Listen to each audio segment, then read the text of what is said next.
Today I want to talk about what I believe to be the most dangerous part about backpacking in the backcountry.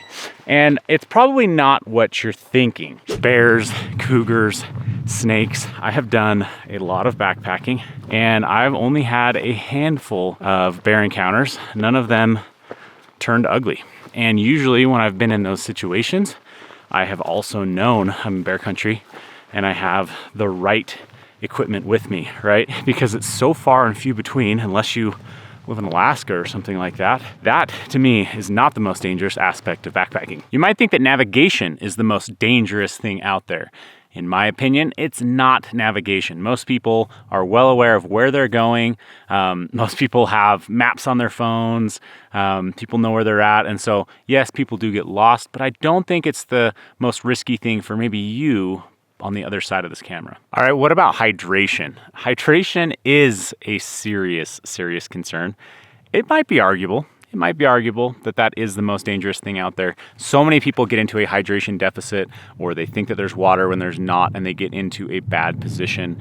And that is very, very dangerous. But yet again, I don't think it is the most dangerous. I think falling is another really dangerous thing that a lot of people overlook, whether they're crossing snowfields, or just walking near cliffs. I think falling can be dangerous, but I don't think it is the most dangerous or the most common thing that happens consistently on the trips that you're heading out on. You see, it's November out right now, and we are backpacking into a little known wilderness over here, and I nearly made this mistake today, which reminded me why it'd be a great thing to talk to all of you about.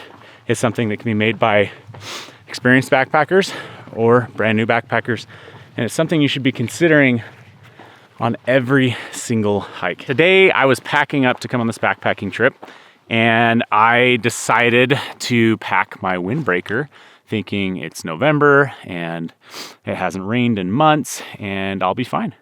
And before I left, I decided to check the weather, and I just thought about it a little bit more, and I thought, no, I'm gonna bring the rain jacket. And I don't know if you can tell up here, but it is very stormy, and I'm glad that I did. And it's something that you need to be very conscious of, whether you're new or whether you're old to backpacking, because to me, the number one most dangerous aspect of backpacking is getting wet. That can be getting wet from rain, that can be getting wet from hiking, that can be getting wet from snow, but I do think it is absolutely the most dangerous thing. I had an experience earlier this year where I was getting wet, had to sit still due to some lightning and couldn't really move forward, and it did not take very long at all before I started to feel those early onset indicators of hypothermia coming on. I've had many people get into situations like that as well, heard countless stories, but it's something that can happen on any trip at any time.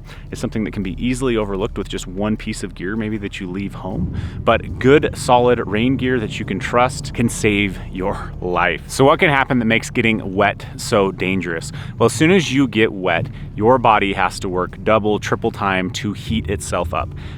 That especially means right next to skin, right? So whatever base layer or clothing is touching your skin gets extremely hard to warm up, and it makes your body work extra hard. From there, you start to lose mobility in your fingers, and you also start to lose some of your ability to think clearly.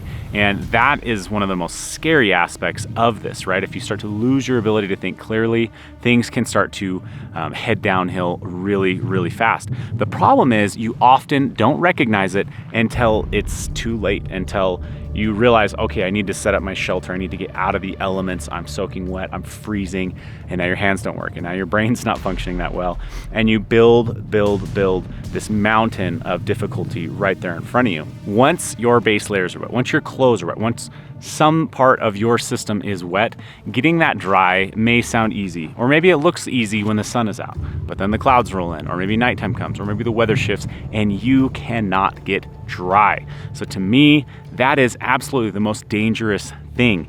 That can cause you to start to lose cognitive ability. It can perpetuate bad decision after bad decision and dig holes deeper. Or sometimes maybe you start with getting a little bit dehydrated and then you get wet and it just starts compounding to where you need an extraction, and sometimes those extractions do not come quickly and it puts you in an extremely dangerous spot. Whereas if you've kept yourself warm, you've kept yourself dry, you'll then be able to make good choices as you continue on the trail. There you go, rain's arrived in November. Well, we got lucky last night. We got our tent set up, started to have dinner, and got halfway through dinner and it started to rain on us. So we climbed in our tents and it proceeded to rain for 10 hours, just throughout the entire night. Blowing wind, raining. None of that was on the forecast, right? So just another fantastic example. If that had hit earlier, or if that was going on right now and I did not have a rain jacket, it would have put me in a terrible spot. So hopefully this video is educational for you guys. Hopefully you make sure to keep yourself dry in the backcountry. That is going to keep you warm, keep you in a good, stable spot, both mentally and physically, and allow you to make good decisions. And it's something that can happen to you on any trip, even when you're on a trip like this, and it sounds like there's going to be a 10% chance of rain, which really means 10 hours. All right, drop it in the comments what you think is the most dangerous thing that can happen to you out there, and we'll see you guys out on the trail.